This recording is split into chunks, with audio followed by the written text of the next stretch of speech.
Hello, my name is Jim DeMeo, and this is A Course in Miracles. Today is lesson 17. I see no neutral things. This idea is another step in the direction of identifying cause and effect as it really operates in the world.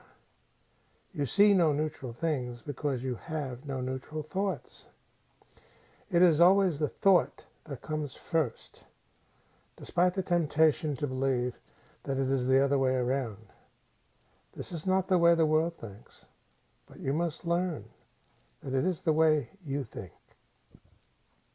If it were not so, perception would have no cause and would itself be the cause of reality. In view of its highly variable nature, this is hardly likely. In applying today's idea, say to yourself with eyes open, I see no neutral things because I have no neutral thoughts. Then look about you, resting your glance on each thing you note long enough to say, I do not see a neutral fill in the blank because my thoughts about fill in the blank are not neutral. For example, you might say, I do not see a neutral wall because my thoughts about walls are not neutral. I do not see a neutral body because my thoughts about bodies are not neutral. As usual, it's essential to make no distinctions between what you believe to be animate or inanimate, pleasant or unpleasant. Regardless of what you may believe, you do not see anything that is really alive or really joyous. That is because you are unaware as yet of any thought that is really true, and therefore really happy. 3 or 4 specific practice periods are recommended, and no less than 3 are required for maximum benefit, even if you experience resistance.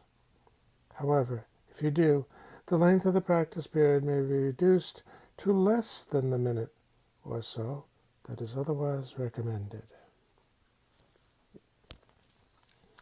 He continues us down the road ever so slowly, ever so carefully, of responsibility. I struggled very mightily when I first became aware of the principle of cause and effect. It seemed unbelievable that what I was seeing, touching, and feeling out there was first generated by my thought. I had reality outside of me, not within me. So as a human being, I found myself totally unable to grasp this concept. But that's exactly what he's hoping for, because the goal of this course is to listen to the Holy Spirit, who actually sees reality instead of perceiving it as we do. The ancient Greek Plato wrote about man sitting in a cave with his back to the opening of the cave. He was looking at a wall, and the light from the opening of the cave reflected on that wall. And so he said, thousands of years ago, we only see shadows.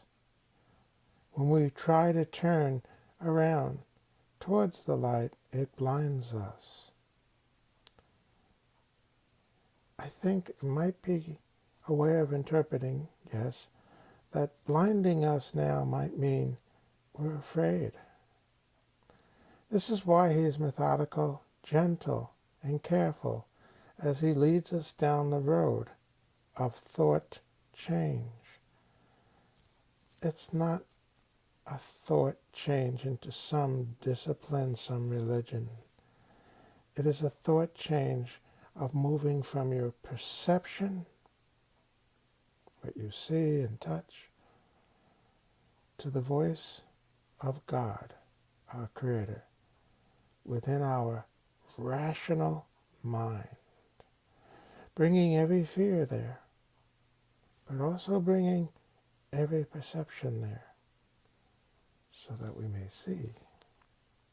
We'll talk again.